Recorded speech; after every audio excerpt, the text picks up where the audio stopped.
زمان كان في قضية راجل قتل مراته وأخفى الجثة، وعايز أقول لك تم القبض عليه، وبعد ما قبضوا على المتهم وتم ضبط أداة الجريمة بيشوفوا الجثة مش لاقيينها. وهنا كانت المشكلة. يوم المحاكمة المحامي مش عارف يقول إيه، في جريمة تمت بالفعل ولكن الجثة مش موجودة. ساعتها المحامي جات له فكرة عظيمة، جيت رافع قدام المحكمة، قال للمحكمة أنا معايا دليل البراءة.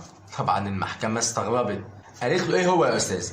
قال للمحكمة بعد دقيقة من وقتنا هذا مرات المتهم اللي احنا بنقول عليها قتيلة هتدخل من باب المحكمة وهتحضر معانا الجلسة. يبقى ازاي نحاسبه على جريمة لم ترتكب والجثة مش موجودة، الجثة حية؟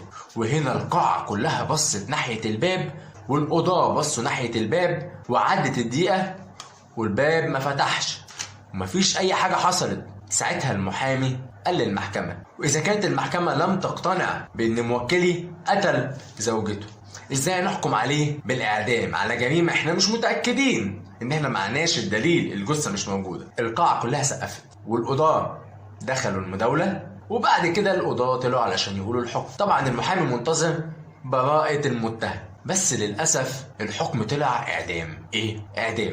ليه بقى الحكم طلع إعدام؟ طبعا المحامي هنا اتفاجئ، إعدام إزاي؟ هو إيه اللي حصل؟ أكيد في حاجة حصلت أنا معرفهاش.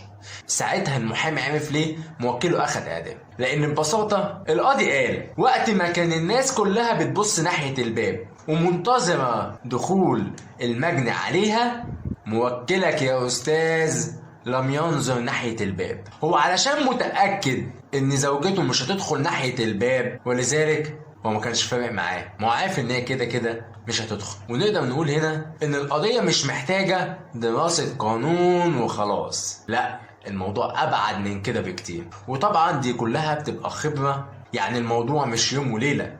الاستاذ المحامي تعب عقبال ما يكون خبرة، وخبرة على خبرة بقى عنده خبرة يقدر يترافع ويجيب الثغرات القانونية. كان معاكم جرجس عادل المحامي، ودي حلقة جديدة من برنامج صاحب قضية. شكرا لمتابعتكم.